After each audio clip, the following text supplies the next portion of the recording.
नमस्कार साथियों, आप सभी का स्वागत है हमारे चैनल साहित्य संदूक में। आज हमारे संदूक से आपके लिए प्रस्तुत है मुंशी प्रेमचंद की कहानी जिसका शीर्षक है निमंत्रण। पंडित मोटेराम शास्त्री ने अंदर जाकर अपने विशाल उदर पर हाथ फेरते हुए यह पद पंचम स्वर में गाया। अजगर करे न चाकरी, पंक्षी करे न काम, दास मलूका कह गए सबके दाता राम। सोना ने प्रफुल्लित होकर पूछा, कोई मीठी ताजी खबर है क्या? शास्त्री जी ने पैंतरे बदल कर कहा, मार लिया आज। ऐसा ताक कर मारा कि चारों खाने चित्त, सारे घर का नेवता, सारे घर का। वह बढ़ बढ़ कर हाथ मारूंगी कि देखने वाले दंग रह जाएंगे। उधर महाराज अभी से अधीर हो रहे हैं, वह बढ़ बढ़कर हाथ मारूंगा। सोना, कहीं पहले की भांति अब की भी धोखा ना हो, पक्का पोढ़ा कर लिया है ना? मोटेराम ने मूछें ऐंठते हुए कहा, ऐसा असगुन मुंह से ना निकालो। बड़े जब तब के बाद यह शुभ दिन आया है, जो तैयारियां करनी हो कर लो। सोना, वह तो करूंगी ही, क्या इतना भी नहीं जानती? अरे जन्म भर घास थोड़े ही खोदती रही हूं, मगर है घर भर का ना। मतलब कि चून नौत का गांव में कहते हैं, चून नौत वाला नौता संपूर्ण घर का है या केवल एक का ही है, मुखिया का ही है, मोटेराम। अब और कैसे कहूँ, पूरे घर भर का है। इसका अर्थ समझ में न आया हो तो मुझसे पूछो। विद्वानों की बात समझना सबका काम नहीं। अगर उनकी बात सभी समझ लें तो उनकी विद्वता का महत्व ही क्या रहे? बताओ क्या समझी? मैं इस समय बहुत ही सरल भाषा बोल रहा हूँ, मगर तुम नहीं समझ सकी। बताओ विद्वता किसे कहते हैं? महत्व ही का अर्थ बताओ। घर भर का निमंत्रण देना क्या दिल लगी है? हाँ, ऐसे अवसर पर विद्वान लोग राजनीति से काम लेते हैं और उसका वही आशय निकालते हैं जो अपने अनुकूल हो। मुरादापुर की रानी साहब 7 ब्राह्मणों को इच्छापूर्ण भोजन कराना चाहती हैं। कौन कौन महाशय मेरे साथ जाएंगे, यह निर्णय करना मेरा काम है। अलगराम शास्त्री, वेनीराम शास्त्री, छेदीराम शास्त्री, भवानीराम शास्त्री, फेकूराम शास्त्री, मोटेराम शास्त्री आदि सब इतने आदमी अपने घर में ही हैं, तो बाहर कौन ब्राह्मणों को खोजने जाए? सोना, और 7वां कौन? मोटेराम, बुद्धि को दौड़ाओ। सोना, एक पत्तल घर लेते आना। मोटेराम, फिर वही बात कही जिसमें बदनामी हो। छी छी, पत्तल घर लाऊं, उस पत्तल में वह स्वाद कहाँ जो यजमान के घर बैठकर भोजन करने में है। सुनो, 7वें महाशय हैं पंडित सोनाराम शास्त्री। तो ये पंडित पंडितानी आपस में बात कर रहे हैं, इनके लिए कहीं से निमंत्रण आया है।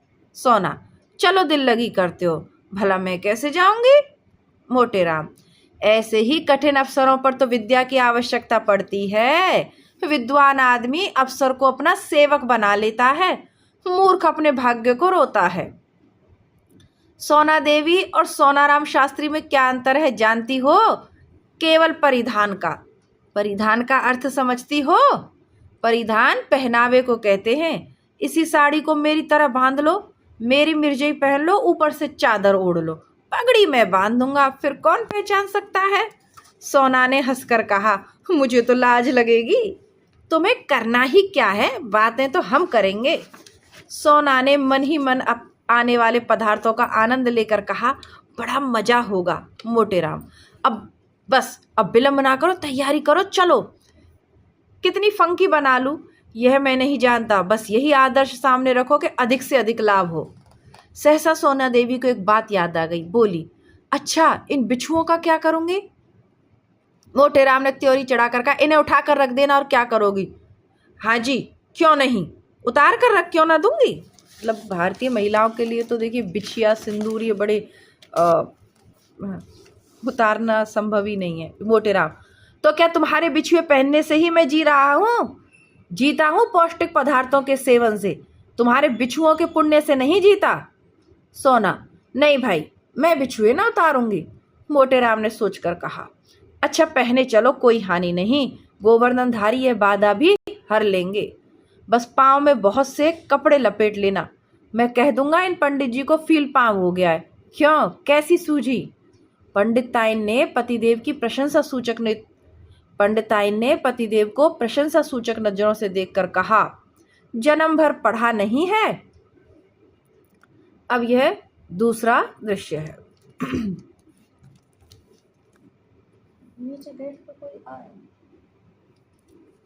संध्या समय पंडित जी ने पांचों पुत्रों को बुलाया और उपदेश देने लगे। पुत्रों, कोई काम करने के पहले खूब सोच समझ लेना चाहिए कि कैसे क्या होगा। मान लो रानी साहब ने तुम लोगों को अब पता ठिकाना पूछना आरंभ किया, तो तुम लोग क्या उत्तर दोगे?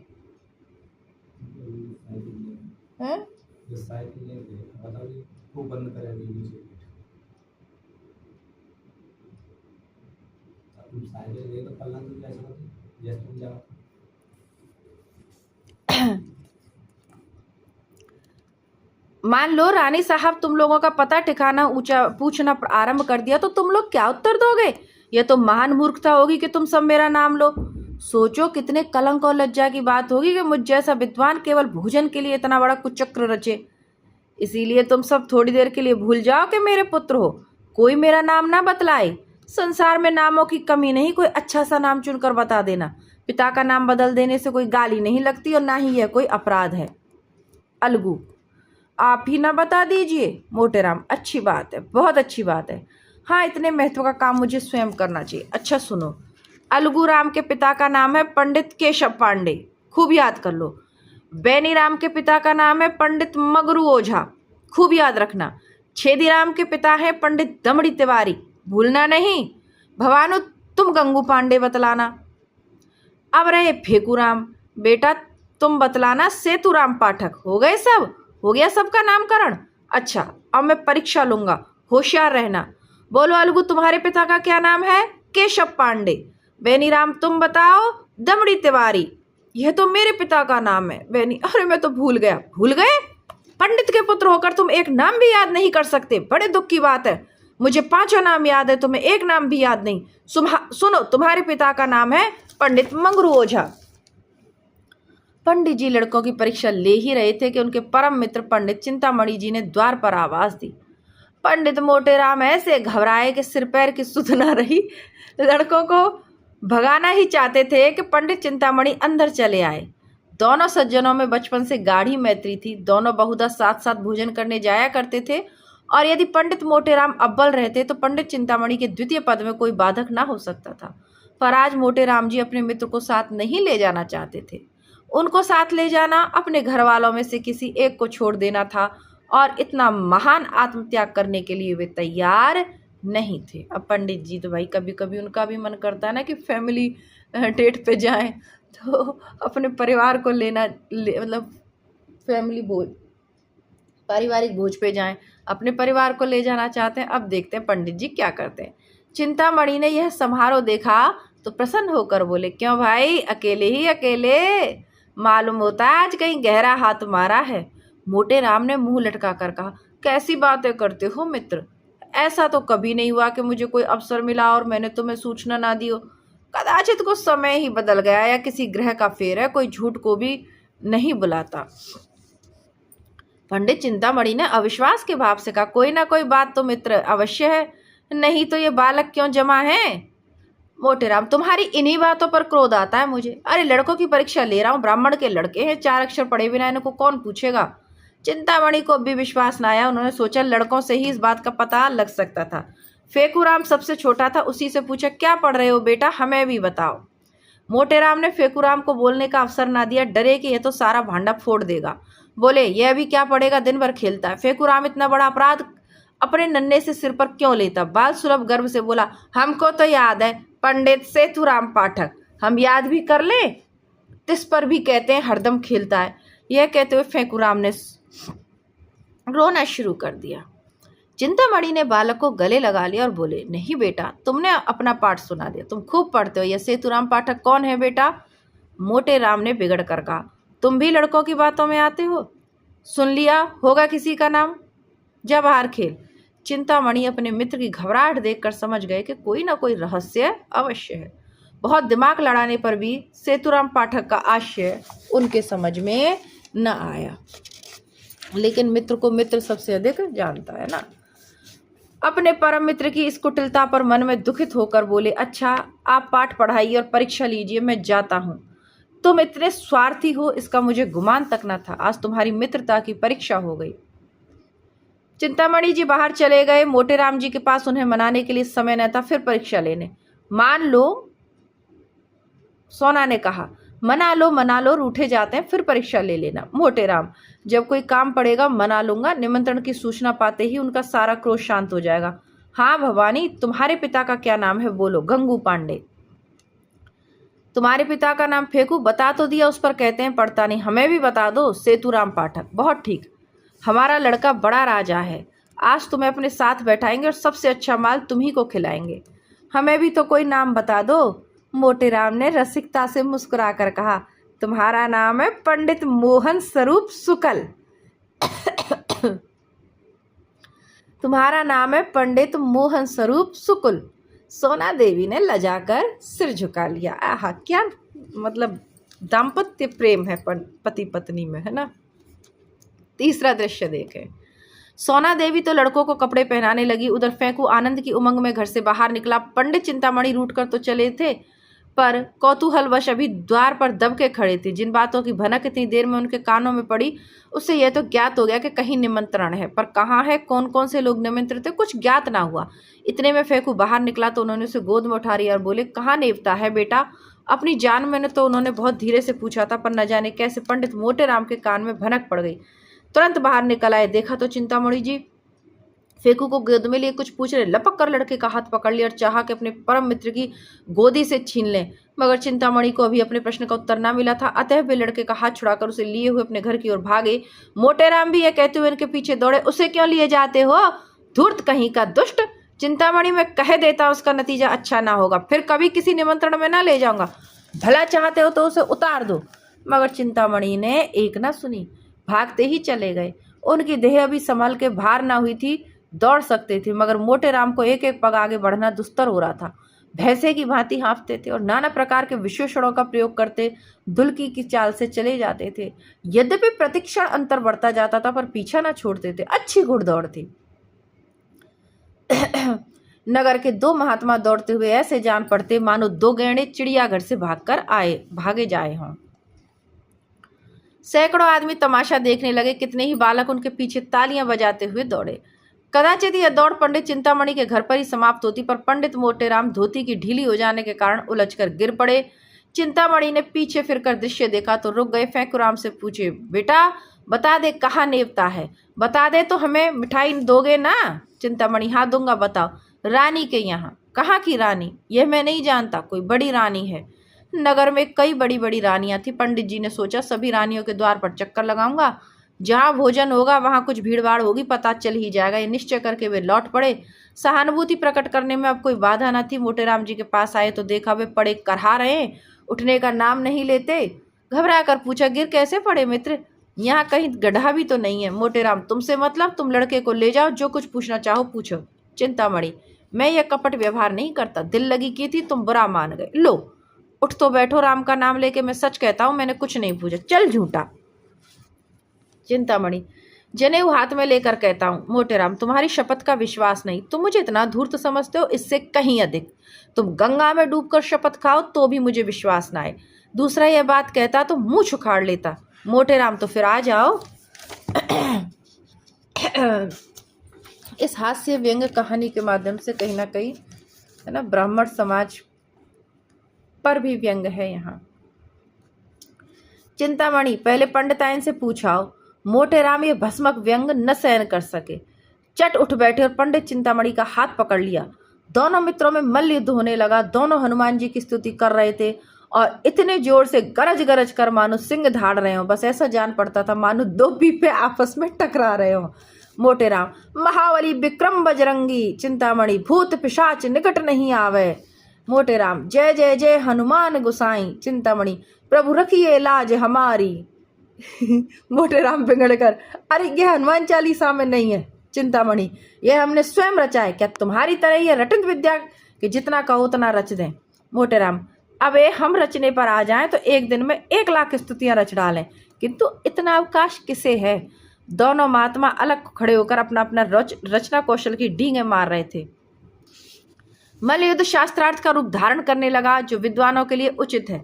इतने में किसी ने चिंतामणि के घर जाकर कह दिया कि पंडित मोटेराम और चिंतामणि जी में बड़ी लड़ाई हो रही है। चिंतामणि जी 3 महिलाओं के स्वामी थे, कुलीन ब्राह्मण थे, पूरे 20 विश्वे। उस पर विद्वान भी उच्च कोटि के, दूर दूर तक यजमानी थी। ऐसे पुरुषों को सब अधिकार है। कन्या के साथ साथ जब प्रचुर दक्षिणा भी मिलती हो तब कैसे इनकार किया जाए। इन तीनों महिलाओं का सारे मोहल्ले में आतंक छाया हुआ था। पंडित ने उनके नाम बहुत ही रसीले रखे हैं। बड़ी स्त्री को अमृति, मंझली को गुलाब जामुन और छोटी को मोहन भोग कहते थे। पर मोहल्ले वालों के लिए तीनों महिलाएं त्रैताप से कम न थी। घर में नित्य आंसुओं की नदी बहती रहती। खून की नदी तो पंडित जी ने भी कभी नहीं बहाई, अधिक से अधिक शब्दों की ही नदी बहाई थी। पर मजाल न थी कि बाहर का आदमी किसी को कुछ कह जाए। संकट के समय तीनों एक हो जाती थी। यह पंडित जी के नीति चातुर्य का सुफल था। जो ही खबर मिली कि पंडित चिंतामणि जी पर संकट पड़ा हुआ है, तीनों त्रिदोष की भांति कुपित होकर घर से निकली और उनमें जो अन्य दोनों जैसी मोटी नहीं थी, सबसे पहले समर भूमि में जा पहुंची, क्योंकि मोटी नहीं है तो सबसे पहले वही पहुंचेगी। पंडित मोटेराम जी ने उसे आते देखा तो समझ गए कि अब कुशल नहीं। अपना हाथ छुड़ाकर बकटुट भागे, पीछे फिरकर भी ना देखा। चिंतामणि जी ने बहुत ललकारा पर मोटेराम के कदम ना रुके। चिंतामणि, अजी भागे क्यों, ठहरो, मजा तो चखते जाओ। मोटेराम, मैं हार गया भाई, हार गया। चिंतामणि, अजी कुछ दक्षिणा तो लेते जाओ। मोटेराम ने भागते हुए कहा, दया करो भाई, दया करो। 3 दृश्य देख लिए, अब चौथा दृश्य देखिए। मजेदार है ना कहानी। कमेंट बॉक्स में अपनी राय जरूर लिखिएगा। इसके अलावा भी इसी चैनल की, यानी ये जो साहित्य संदूक चैनल है, इसी की प्लेलिस्ट में पूरी तरीके से मैंने अपडेट कर रखी है। तो आपको हिंदी साहित्य की जो रचनाएं, यानी कहानियाँ, नाटक, अन्य जो रचनाएं, वो सब आपको प्लेलिस्ट में मिल जाएंगी। तो इसी तरीके की बेहतरीन, चाहे प्रेमचंद की कहानियों की अलग प्लेलिस्ट बनी है, आधुनिक कहानियों की अलग बनी है, मोटिवेशनल कहानियों की अलग बनी है। तो जिस तरीके की कहानी आप सुनना चाहें, प्लेलिस्ट से आप सुन सकते हो। और हिंदी साहित्य के नाटक भी उपलब्ध हैं इसमें, बेहतरीन उपन्यास वगैरह सभी कुछ इसमें आएगा। तो कृपया करके प्लेलिस्ट ज़रूर चेक करें। चैनल पे पहली बार है तो चैनल को सब्सक्राइब ज़रूर करें, वीडियो को लाइक करें, ताकि जब भी मैं वीडियो डालूँ तो आपके पास नोटिफिकेशन आए। उसके लिए घंटी के साथ ऑल वाले ऑप्शन को प्रेस करके रखें। जो विद्यार्थी प्रतियोगी परीक्षाओं की तैयारी कर रहे हैं हिंदी लिटरेचर से, वो हमारा जो पहला चैनल है हिंदी नेटशाला चैनल, उसकी प्लेलिस्ट चेक करें। उसमें कहानी, उपन्यास, नाटक, कविताएं, पुराने पेपर्स, प्रैक्टिस सेट, नोट्स और ऑथेंटिक जो प्रमाणिक पुस्तकें हैं हिंदी साहित्य की, चाहे शुक्ल की हो, रामस्वरूप चतुर्वेदी जी की हो, सब कुछ उपलब्ध है। तो कृपया करके दोनों चैनल की प्लेलिस्ट चेक करिए। चैनल्स के नाम है साहित्य संदूक और हिंदी नेटशाला। दृश्य नंबर 4। 8 बजते बजते पंडित मोटेराम ने स्नान और पूजा करके कहा, अब विलंब नहीं करना चाहिए। फंकी तैयार है ना? सोना, फंक के लिए तो कब से बैठी हूँ, तुम्हें तो जैसे किसी बात की सुधि ही नहीं रहती। रात को कौन देखता है कि कितनी देर तक पूजा करते हो? मोटेराम, मैं तुमसे 1 नहीं 1000 बार कह चुका हूँ कि मेरे कामों में मत बोला करो। तुम नहीं समझ सकती कि मैंने इतना विलंब क्यों किया। तुम्हें ईश्वर ने इतनी बुद्धि ही नहीं दी। जल्दी जाने से अपमान होता है। यजमान समझता है कि लोभी हैं, भुक्कड़ है, इसलिए चतुर लोग विलंब किया करते हैं, जिससे यजमान समझे कि पंडित जी को इसकी सुधि ही नहीं, भूल गए होंगे। बुलाने को आदमी भेजे। इस प्रकार जाने में जो मान महत्व मिलता है, वह मर भूखों की तरह जाने में क्या कभी हो सकता है? मैं बुलावे की प्रतीक्षा कर रहा हूँ, कोई ना कोई आता ही होगा। लाओ थोड़ी फंकी, बालकों को खिला दी है ना? सोना, उन्हें तो मैंने सांझ ही को खिला दी थी, कोई सोया तो नहीं? अरे आज भला कौन सोएगा? सब भूख भूख चिल्ला रहे थे तो मैंने 1-1 पैसे का चवेना मंगवा दिया। सबके सब ऊपर बैठे खा रहे हैं, सुनते नहीं हो? मारपीट हो रही है। मोटेराम ने दांत पीस कर कहा, जी चाहता है कि तुम्हारी गर्दन पकड़कर ऐंठ दूं। भला इस बेला चवेना मंगाने का क्या काम था? अरे चवेना खा लेंगे तो वहां क्या तुम्हारा सिर खाएंगे? छी छी, जरा भी बुद्धि नहीं है। सोना ने अपराध स्वीकार करते हुए कहा, हाँ भूल तो हुई, पर सबके सब इतना कोलाहल मचाए हुए थे, सुना नहीं जाता था। अरे रोते ही तो थे, रोने देती। रोने से उनका पेट ना भरता बल्कि और भूख खुल जाती। सहसा एक आदमी ने बाहर से आवाज दी, पंडित जी महारानी बुला रही हैं और लोगों को लेकर जल्दी चलो। पंडित जी ने पत्नी की ओर गर्व से देखकर कहा, देखो इसे निमंत्रण कहते हैं, अब तैयारी करनी चाहिए। बाहर आकर उस पंडित ने उस आदमी से कहा, तुम एक क्षण और ना आते तो मैं कथा सुनाने चला गया होता, मुझे बिल्कुल याद ना थी, चलो हम बहुत शीघ्र आते हैं। देख लो पंडित लोग कैसे कैसे कार्य करते हैं। दृश्य नंबर 5। 9 बजते बजते पंडित मोटेराम बाल गोपाल सहित रानी साहब के द्वार पर जा पहुंचे। रानी बड़ी विशालकाय और तेजस्विनी महिला थी। इस समय वे कार चौकीदार तकिया लगाए तख्त पर बैठी हुई थी। 2 आदमी हाथ बांधे पीछे खड़े थे। बिजली का पंखा चल रहा था। पंडित जी को देखते ही रानी ने तख्त से उठकर चरण स्पर्श किया। इस बालक मंडली को देखकर मुस्कुराती ही बोली, इन बच्चों को आप कहाँ से पकड़ लाए? मोटेराम, करता क्या, सारा नगर छान मारा, किसी पंडित ने आना स्वीकार ना किया। कोई किसी के यहाँ निमंत्रित है, कोई किसी के यहाँ। तब तो मैं बहुत चकराया। अंत में मैंने उनसे कहा, अच्छा आप नहीं चलते तो हरी इच्छा, लेकिन ऐसा कीजिए मुझे लज्जित ना होना पड़े। तब जबरदस्ती प्रत्येक के घर से जो बालक मिला उसे पकड़ लाना पड़ा। क्यों फेकुराम, तुम्हारे पिताजी का क्या नाम है? फेकुराम ने गर्व से कहा, पंडित सेतुराम पाठक। रानी, बालक तो बड़ा होनहार है। और बालकों को भी उत्कंठा हो रही थी कि हमारी भी परीक्षा ली जाए, लेकिन जब पंडित जी ने उनसे कोई प्रश्न ना किया और उधर रानी ने फेकुराम की प्रशंसा कर दी, तब तो वे अधीर हो उठे। भवानी बोला, मेरे पिता का नाम पंडित गंगू पांडे। छेदी बोला, मेरे पिता का नाम है दमड़ी तिवारी। बेनीराम ने कहा, मेरे पिता का नाम है पंडित मंगरू ओझा। अलगूराम समझदार था, चुपचाप खड़ा रहा। रानी ने उससे पूछा, तुम्हारे पिता का क्या नाम है जी? अलगूराम को इस वक्त पिता का निर्दिष्ट नाम याद न आया, न यही सूझा कि कोई और नाम ले ले। हतबुद्धि सा खड़ा रहा। पंडित मोटेराम ने जब उसकी ओर दांत पीस कर देखा, तब रहा सहा होश हवास भी गायब हो गया। फेकुराम ने कहा, हम बता दें, भैया भूल गए। रानी ने आश्चर्य से पूछा, क्या अपने पिता का नाम भूल गया? यह तो विचित्र बात देखी। मोटेराम ने अलगू के पास जाकर कहा, कैसो है? अलगूराम बोल पड़ा, केशव पांडे। रानी, तो अब तक चुप क्यों था?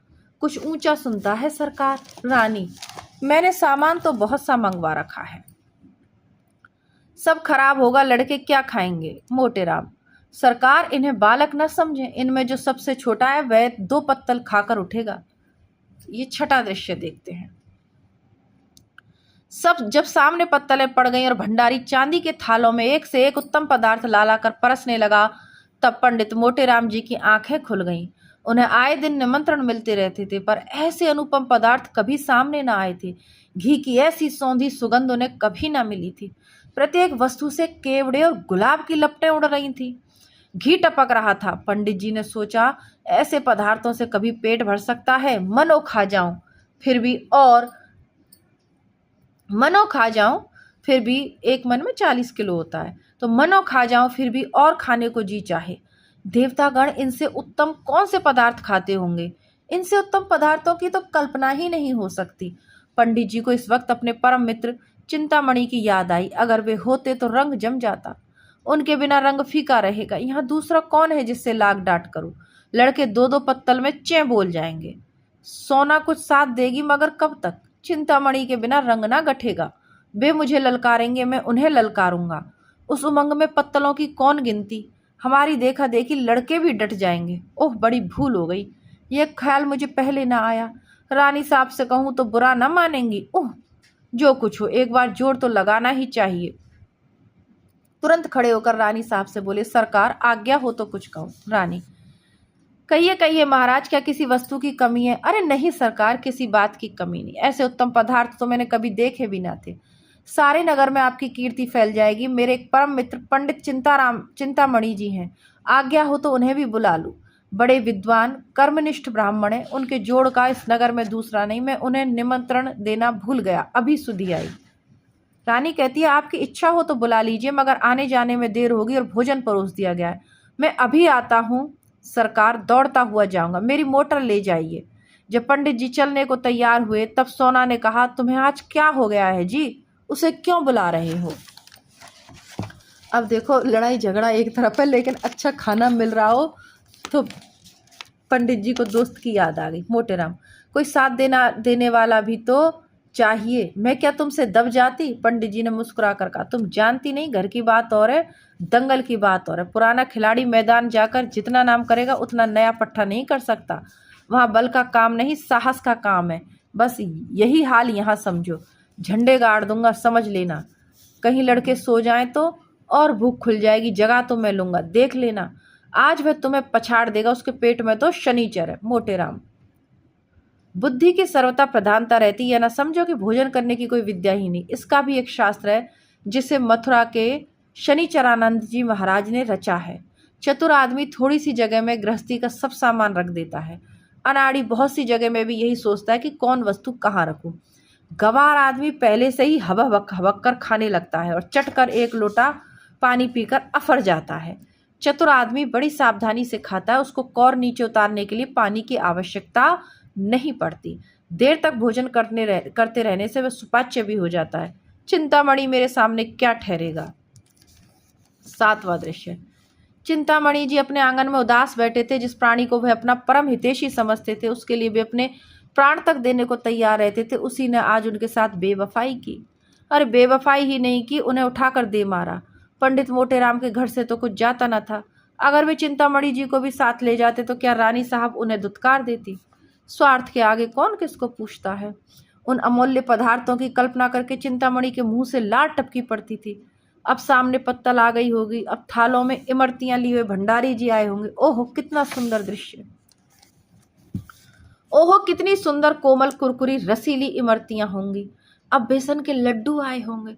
ओहो कितने सुडौल मेवों से भरे हुए घी से तरातर लड्डू होंगे। मुंह में रखते ही गल जाते होंगे, जीभ भी न डुलानी पड़ती होगी। आह, अब मोहन भोग आया होगा। हाय रे दुर्भाग्य, मैं यहाँ पड़ा सड़ रहा हूँ और वहां यह बहार। बड़े निर्दयी हो मोटेराम, तुमसे इस निष्ठुरता की आशा न थी। अमृति देवी बोली, तुम इतना दिल छोटा क्यों करते हो। पितृपक्ष तो आ ही रहा है, ऐसे ऐसे न जाने कितने नेवते आएंगे। चिंतामणि। आज किसी अभागे का मुंह देखकर उठाता, लाओ तो पतरा देखूं कैसा मुहूर्त है। अब नहीं रहा जाता, सारा नगर छान डालूंगा, कहीं तो पता चलेगा। नासिका तो दाहिनी चल रही है। एकाएक मोटर की आवाज आई, उसके प्रकाश से पंडित जी का सारा घर जगमगा उठा। वे खिड़की से झांकने लगे तो मोटेराम को मोटर से उतरते देखा।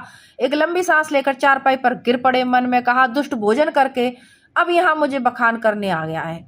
इमरती देवी ने पूछा, कौन है डाड़ी जार, इतनी रात को जगावत है। हम है, हम, गाली ना दो। इमरती, अरे दूर मुंह झोंसे, तय कौन है। कहते हैं हम है, हम को जाने ते कैन है, को जाने ते कौन है। अरे हमारी बोली नहीं पहचानती हो, खूब पहचान लो, हम है तुम्हारे देवर। है दूर, तोरे मुंह में कालिक लागे, तोर लाश उठे, हमार देवर बनत दाढ़ी जार। अरे हम है मोटेराम शास्त्री, क्या इतना भी नहीं पहचानती। चिंतामणि जी घर पे हैं। इमरती ने किवाड़ खोल दिया, तिरस्कार भाव से बोली, अरे तुम थे तो नाम क्यों नहीं बताते थे। अब इतनी गालियां खा ही ली हैं तो बोल निकला। क्या है, क्या है। अरे कुछ नहीं, चिंतामणि जी को शुभ संवाद देने आया हूँ। रानी साहिब ने उन्हें याद किया है। इमरती, अरे भोजन के बाद बुलाकर क्या करेंगी। मोटेराम, अभी भोजन कहाँ हुआ है। मैंने जब इनकी विद्या, कर्मनिष्ठा, सद्विचार की प्रशंसा की तब मुग्ध हो गई। मुझसे कहा कि उन्हें मोटर पर लाओ। क्या सो गए। चिंतामणि जी चारपाई पर पड़े पड़े सुन रहे थे। जी में आता था चलकर मोटेराम के चरणों पर गिर पड़ूं। उनके विषय में अब तक कितने कुत्सित विचार उठे थे, सब लुप्त हो गए। ग्लानि का आविर्भाव हुआ, रोने लगे। अरे भाई, आते हो या सोते ही रहोगे। यह कहते हुए मोटेराम उनके सामने जाकर खड़े हो गए। चिंतामणि, तब क्यों ना ले गए थे, है? जब इतनी दुर्दशा कर ली तब आए हो। अभी तक पीठ में दर्द हो रहा है। मतलब चित्तपटन में मल्ल युद्ध हो गया था ना, उसकी बात कह रहे हैं।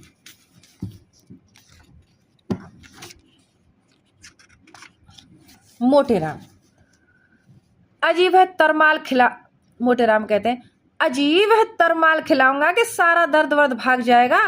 अरे तुम्हारे यजमानों को भी ऐसे पदार्थ मयस्सर ना हुए होंगे। आज तुम्हें दबा कर पछाड़ूंगा। चिंतामणि, तुम बेचारे मुझे क्या पछाड़ोगे। सारे शहर में तो कोई ऐसा माई का लाल दिखाई नहीं देता। हमें शनिश्चर का इष्ट है। मोटेराम, अजी यहाँ बरसों की तपस्या है, भंडारे का भंडारा साफ कर दें और इच्छा ज्यों की त्यों बनी रहे। बस यही समझ लो कि भोजन करके हम खड़े नहीं रह सकते। चलना तो दूसरी बात है, गाड़ी पर लद कर आते हैं। चिंतामणि, तो यह कौन बड़ी बात है। यहाँ तो टिकटी पर उठाकर लाए जाते हैं। ऐसी ऐसी डकारें लेते हैं कि जान पड़ता है बम गोला छूट रहा है। एक बार खोपिया पुलिस ने बम गोले के संदेह में घर की तलाशी तक ली थी। मोटेराम, झूठ बोलते हो, कोई इस तरह नहीं डकार सकता। चिंतामणि, अच्छा तो आकर सुन लेना, डर कर भाग ना जाओ तो सही।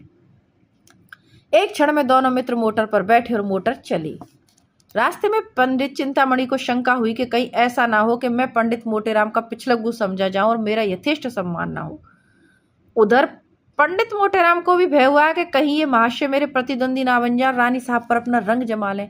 दोनों अपने अपने मंसूबे बांधने लगे। जो ही मोटर रानी के भवन में पहुंची, दोनों महाशय उतरे। मोटूराम चाहते थे कि पहले मैं रानी के पास जाऊं और कह दूं पंडित को ले आया, और चिंतामणि चाहते थे कि पहले मैं रानी के पास पहुंचूं और अपना रंग जमा दूं। दोनों कदम बढ़ाने लगे। चिंतामणि हल्के होने के कारण जरा आगे बढ़ गए तो पंडित मोटूराम दौड़ने लगे। चिंतामणि भी दौड़ पड़े। घुड़दौड़ सी होने लगी। मालूम होता था कि दो गैंडे भागे जा रहे। अंत में मोटेराम ने हाफते को, राजसभा में दौड़ते हुए जाना उचित नहीं, तो तुम धीरे धीरे आओ ना, दौड़ने को कौन कहता है। जरा रुक जाओ, मेरे पैर में कांटा गड़ गया तो निकाल लो, तब तक मैं चलता हूं। मैं ना कहता तो रानी तुम्हें पूछती भी ना। मोटेराम ने बहुत बहाने किए पर चिंतामणि ने एक ना सुनी। भवन में पहुंचे। रानी साहब बैठी कुछ लिख रही थी और रह रहकर द्वार की ओर ताक लेती थी। सहसा पंडित चिंतामणि इनके सामने आ खड़े और जो स्तुति करने लगे, हे यशोदे तू बाल केशव मुरार नामा। रानी, क्या मतलब? आपका मतलब कहो। चिंतामणि, सरकार को आशीर्वाद देता हूँ। सरकार ने इस दास चिंतामणि को निमंत्रित करके कितना अनुग्रहित किया है, उसका बखान शेषनाग अपनी सहस्त्र जिह्वा द्वारा भी नहीं कर सकते। ओहो, तो तुम्हारा ही नाम चिंतामणि है। वे कहाँ गए? पंडित मोटेराम शास्त्री पीछे आ रहा है। सरकार, मेरे बराबर आ सकता है भला? मेरा तो शिष्य। अच्छा, तो वे आपके शिष्य हैं? अरे, मैं अपने मुंह से अपनी बड़ाई नहीं करना चाहता सरकार। विद्वानों को नम्र होना चाहिए, पर जो यथार्थ है वह तो संसार जानता है सरकार। मैं किसी से वाद विवाद नहीं करता, यह मेरा अनुशीलन अभिष्ट नहीं। मेरे शिष्य भी बहुधा मेरे गुरु बन जाते, पर मैं किसी को कुछ नहीं कहता। जो सत्य है वह सभी जानते हैं। इतने में पंडित मोटेराम भी गिरते पड़ते हांफते आप पहुंचे। ये देख कर कि चिंतामणि भद्रता और सभ्यता की मूर्ति बने खड़े हैं, वे देवोपम शांति के साथ खड़े हो गए। पंडित चिंतामणि बड़े साधु प्रकृति एवं विद्वान हैं। आप उनके शिष्य हैं, फिर भी वे आपको अपना शिष्य नहीं कहते। सरकार, मैं इनका दासानुदास हूँ। चिंतामणि, जगत तारणी, मैं इनका चरण रज हूँ। मोटेराम, रिपुदल संघारणी, मैं इनके द्वार का कुकर हूँ। रानी, आप दोनों सज्जन पूज्य हैं, एक से बढ़कर एक बड़े हुए हैं। चलिए भोजन कीजिए। नवा दृश्य। सोना रानी बैठी पंडित मोटेराम की राह देख रही थी। पति की इस परम मित्र भक्ति पर उन्हें बड़ा क्रोध आ रहा था। बड़े लड़के के विषय में तो कोई चिंता ना थी, लेकिन छोटे बच्चों के सो जाने का भय था। उन्हें किससे कहानियां सुना सुनाकर बहला रही थी कि भंडारी ने आकर कहा, महाराज चलो। दोनों पंडित जी आसन पर बैठ गए। फिर क्या था, बच्चे कूद कूद कर भोजनशाला में जा पहुंचे। देखा तो दोनों पंडित दो वीरों की भांति आमने सामने डटे बैठे। दोनों अपना अपना पुरुषार्थ दिखाने के लिए अधीर हो रहे थे। चिंतामणि, भंडारी जी तुम परोसने में बड़ा विलंब करते हो, क्या भीतर जाकर सोने लगते हो? भंडारी जी, चुपाई मारे बैठे रहो, जौन कुछ हुई सब आई जाई, घबराए का नहीं हो। तुम्हारे सिवाय और कोई जवैया नहीं बैठा है। मोटेराम, भैया भोजन करने से पहले कुछ देर सुगंध का स्वाद तो लो। चिंतामणि, अजी सुगंध गया चूल्हे में, सुगंध देवता लोग लेते हैं, अपन लोग तो भोजन करते हैं। मोटेराम, अच्छा बताओ पहले किस चीज पर हाथ फेरोगे? चिंतामणि, मैं जाता हूँ भीतर से सब चीजें एक साथ लिए आता हूँ। मोटेराम, धीरज धरो भैया, सब पदार्थों को आ जाने तो ठाकुर जी का भोग तो लग जाए। चिंतामणि, तो बैठे क्यों हो, तब तक भोग ही लगाओ, एक बाधा तो मिटे। नहीं तो लाओ मैं चटपट भोग लगा दूं, व्यर्थ देर करोगे। इतने में रानी आ गई। चिंतामणि सावधान हो गए। रामायण की चौपाइयों का पाठ करने लगे। रहा एक दिन अवध अधारा, समुझत मन दुख बहु अपारा।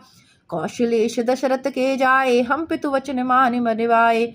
उलट पलट लंका कपिजारी, कूद पड़ा जब सिंधु मंझारी। जेई पर जाकर सत्य सनेहु, सो तो ही मिले न कछु संदेहु। जामवंत के वचन सुहाए, सुने हनुमान हृदय अति भाए। पंडित मोटेराम ने देखा चिंतामणि का रंग जमता जाता, तो वे भी अपनी विद्वता प्रकट करने को व्याकुल हो गए। बहुत दिमाग लगड़ाया, पर कोई श्लोक, कोई मंत्र, कोई कवित्व याद न आया। तब उन्होंने सीधे सीधे राम नाम का पाठ आरंभ कर दिया। राम भज राम भज राम भज रे मन, राम भज राम भज राम भज रे मन। उन्होंने इतने ऊंचे स्वर से जाप करना शुरू किया कि चिंतामणि को अपना स्वर ऊंचा करना पड़ा। मोटेराम जोर से गरजने लगे। इतने में भंडारी ने कहा, महाराज अब भोग लगाइए। यह सुनकर उस प्रतिस्पर्धा का अंत हुआ। भोग की तैयारी हुई। बाल वृंद सजंग हो उठा। किसी ने घंटा लिया, किसी ने घड़ियाल, किसी ने शंख, किसी ने करताल। चिंतामणि ने आरती उठा ली। मोटेराम मन में ऐंठ कर रह गए। रानी के समीप जाने का यह अवसर उनके हाथ से निकल गया, पर यह किसे मालूम था कि विधिवाम कुछ और ही कुटिल क्रीड़ा कर रहा है। आरती समाप्त हो गई थी। भोजन शुरू होने का ही था कि कुत्ता न जाने किधर से आ निकला। हे भगवान! पंडित चिंतामणि के हाथ से लड्डू थाल में गिर पड़ा। पंडित मोटेराम अचकचका कर रह गए। सर्वनाश! चिंतामणि ने मोटे से इशारे से कहा, अब क्या कहते हो मित्र, कोई उपाय निकालो, यहाँ तो कमर टूट गई। मोटेराम ने लंबी सांस कर खींचकर कहा, अब क्या हो सकता है, ये ससुरा आया किधर से? रानी पास खड़ी थी। अरे कुत्ता किधर से आया? रोज बंधा रहता था, आज कैसे छूट गया? अब तो रसोई भ्रष्ट हो गई। चिंतामणि, सरकार, आचार्यों ने इस विषय में कोई हर्ज नहीं सरकार, कोई हर्ज नहीं। सोना, भाग्य फूट गया। जोत जोत आधी रात बीत गई, तब विपत फट पड़ी। उसकी पत्नी कहती है कि भाग्य फूट गया।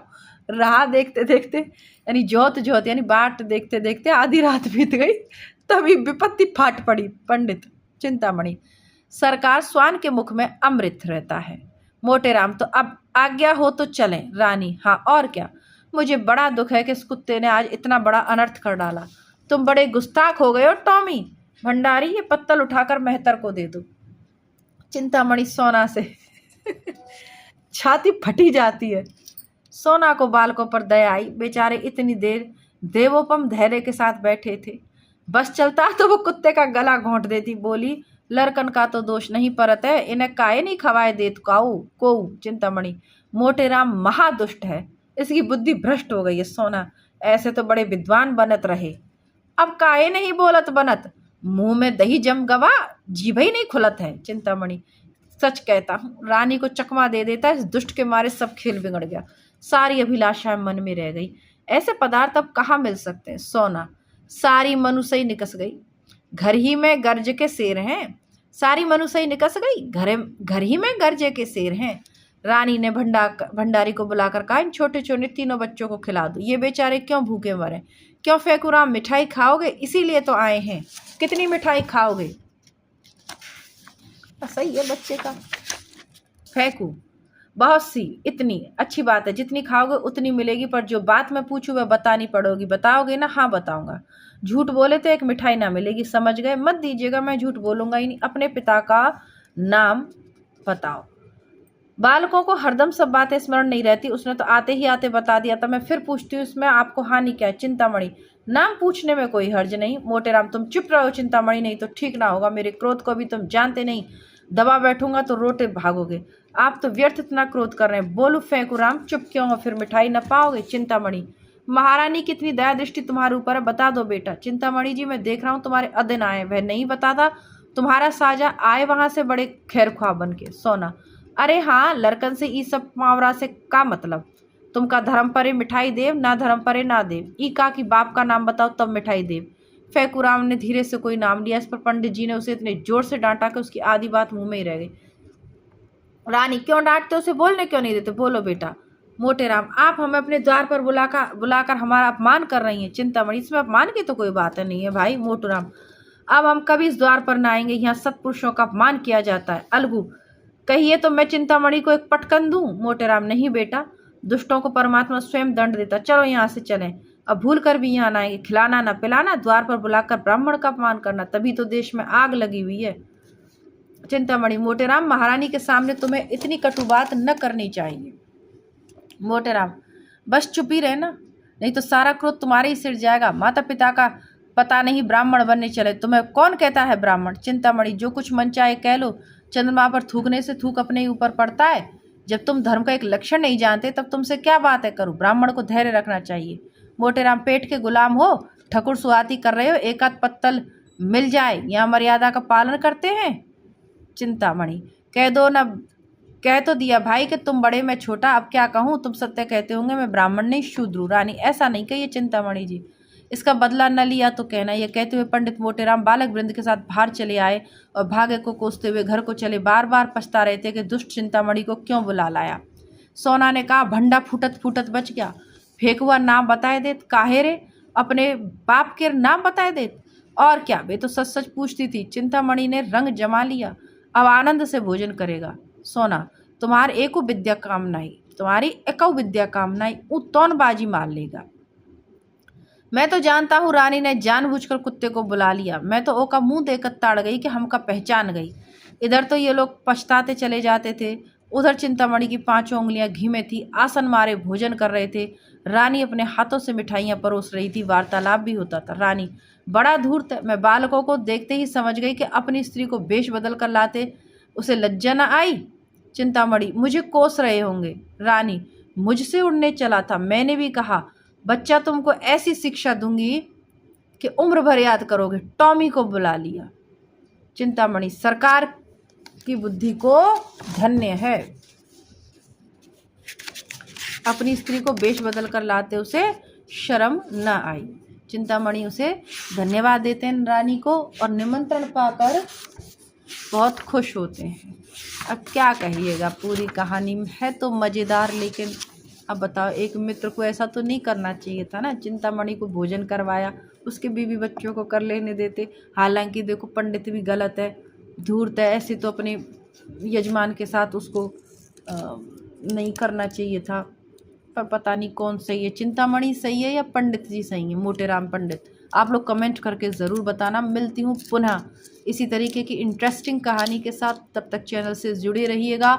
साहित्य संदूक नाम को नहीं भूलना है, चैनल को सब्सक्राइब करिए। धन्यवाद।